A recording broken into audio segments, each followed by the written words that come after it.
Hello குட்டீஸ். இன்னைக்கு நாம ரொம்ப ரொம்ப சுவாரஸ்யமான ஒரு கதைய விளக்கமா பார்க்க போறோம். இது பெல்லாங்கிற ஒரு தைரியமான சின்ன தேனிய பத்தின கதை. நீங்க எப்பவாவது ஒரு பெரிய பசில பார்த்து அடடா இது எப்படிடா நாம சேர்க்க போறோம்னு மலைச்சு போய் யோசிச்சிருக்கீங்களா? அந்த மாதிரி நேரத்துல என்ன பண்ணலான்னு பெல்லாவோட இந்த சூப்பரான பயணம் உங்களுக்கு ஒரு பெரிய ரகசியத்தை சொல்லிக் கொடுக்க போகுது. நீங்க எப்பவாவது ஒரு வேலைய பார்த்து ஐயையோ இது ரொம்ப பெருசா இருக்கே, நம்மளால எப்படி முடியும்னு பயந்து போய் நின்னுருக்கீங்களா? ஒரு பெரிய மலை மாதிரி குவிஞ்சு கிடக்குற உங்க விளையாட்டு சாமான்கள் எல்லாம் எடுத்து நீட்டா அடுக்கி வைக்கணும்னா அது ரொம்ப கஷ்டமா தோணும் இல்லையா? கவலைப்படாதீங்க, இன்னைக்கு நாம கத்துக்க போற பாடம் அதுக்கு ஒரு சூப்பரான தீர்வு கொடுக்கும்.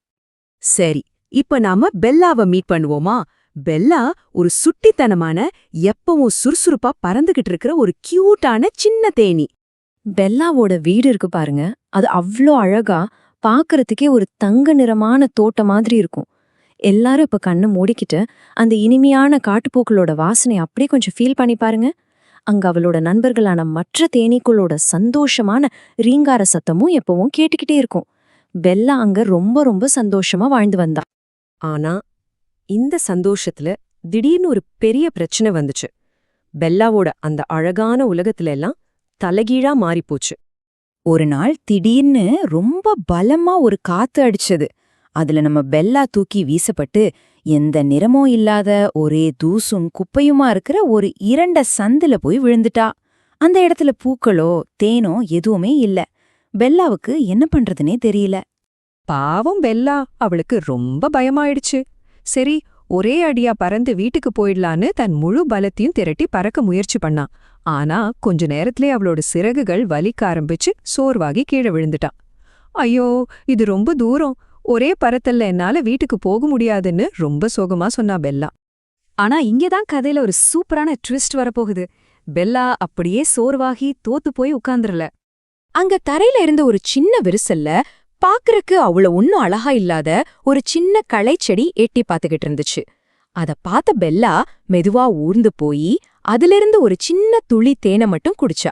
அது அவளோட நடுங்குற சிறகுகளுக்கு கொஞ்சம் பலத்தை கொடுத்துச்சு.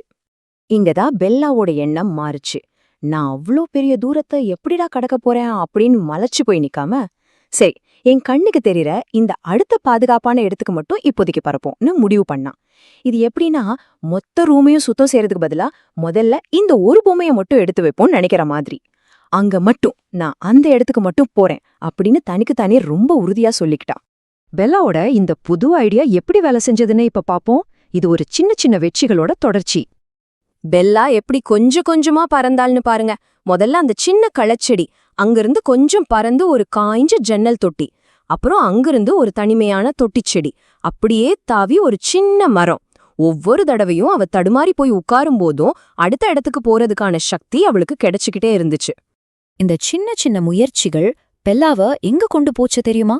கொஞ்சம் கொஞ்சமா அவளோட உலகத்துல அந்த பழைய நிறங்கள் திரும்ப வர ஆரம்பிச்சது. அந்த இருண்ட சாம்பல் நிறம் மறைஞ்சு பச்சை பசேல்னு செடிகள் எட்டி பார்க்க ஆரம்பிச்சது. பிரகாசமான நிறங்கள் கண்ணுக்கு தெரிஞ்சது. அவளோட தோட்டத்தோட அந்த பழக்கமான வாசனை மறுபடியும் காத்துல வீச ஆரம்பிச்சது. பெல்லாவோட சிறகுகள் இன்னும் வேகமா அடிச்சுக்க ஆரம்பிச்சது. இதுக்கு காரணம் அவளுக்கு திடீர்னு ஏதோ மேஜிக் சக்தி கிடைச்சதுனால இல்ல, அவ விடாம தொடர்ந்து சின்ன சின்னதா முயற்சி செஞ்சதுனால தான். அப்பாடா, கடைசியா இருட்டையெல்லாம் தாண்டிட்டு சூரிய ஒளியில நுழைஞ்சு தன்னோட வீடான அந்த அழகான தோட்டத்துல இருக்கிற ஒரு பூவுக்கு மேல ரொம்ப மென்மையா போய் உட்கார்ந்தா நம்ம பெல்லா. அவ்ளோ பெரிய தூரம் பறந்து வந்தாலும் அவ எடுத்த அந்த சின்ன சின்ன முயற்சிகளே அவளுக்கு ஒரு புது எனர்ஜியை கொடுத்த மாதிரி செம சுறுசுறுப்பா இருந்தா. சரி குட்டீஸ், பெல்லாவோட இந்த சாகசத்திலிருந்து நம்ம என்ன கட்டுக்கிட்டோன்னு இப்போ பார்க்கலாம். இது உங்க வாழ்க்கைக்கு ரொம்ப ரொம்ப யூஸ்ஃபுல்லா இருக்கும். நம்ம எப்பவும் ஞாபகம் வச்சுக்க வேண்டிய முக்கியமான விஷயம் என்னன்னா, இந்த 1 அப்படிங்கிற எண்ணோட மேஜிக் தான். ஒரு நேரத்துல ஒரு படிக்கட்டு ஏறினா எவ்ளோ பெரிய மாடிக்கு வேணாலும் ஈஸியா போயிடலாம். அதே மாதிரி ஒரே ஒரு சின்ன பயணம், ஒரே ஒரு சின்ன முயற்சி, இது திரும்ப திரும்ப செய்யும்போது நீங்க நினைக்கிற பெரிய விஷயங்களை சுலபமா சாதிக்கலாம். பெல்லா அவ்ளோ பெரிய தூரத்தை ஒரே அடியா பறந்து ஒரு பெரிய ஹீரோ மாதிரி கடக்கல. அவ தனக்கு முன்னாடி இருந்த அந்த அடுத்த ஒரு சின்ன அடினை மட்டும்தான் திரும்ப திரும்ப எடுத்து வச்சா. நீங்க எடுக்கிற ரொம்ப ரொம்ப சின்ன முயற்சி கூட அதை நீங்க தொடர்ந்து செஞ்சுக்கிட்டே இருந்தா நீங்க நினைச்சு பார்க்க முடியாத அளவுக்கு உங்களை ரொம்ப தூரம் கூட்டிட்டு போகும். இப்போ உங்களுக்கான கேள்வி. உங்க முன்னாடி இருக்கிற பெரிய வேலைகளை முடிக்க பெல்லாவோட இந்த சீக்ரெட்டை நீங்க எப்படி பயன்படுத்த போறீங்க? உங்களோட அந்த அடுத்த சிறிய அடி என்ன? உங்க ஹோம்வொர்க்க முடிக்கணுமா? முதல்ல அந்த முதல் வரிய மட்டும் எழுத ஆரம்பிங்க. அதுதான் உங்க முதல் அடி. அத இன்னைக்கே இப்போவே செய்ய ஆரம்பிங்க. அடுத்த முறை இன்னொரு சுவாரஸ்யமான கதையோட உங்களை சந்திக்கிறேன்.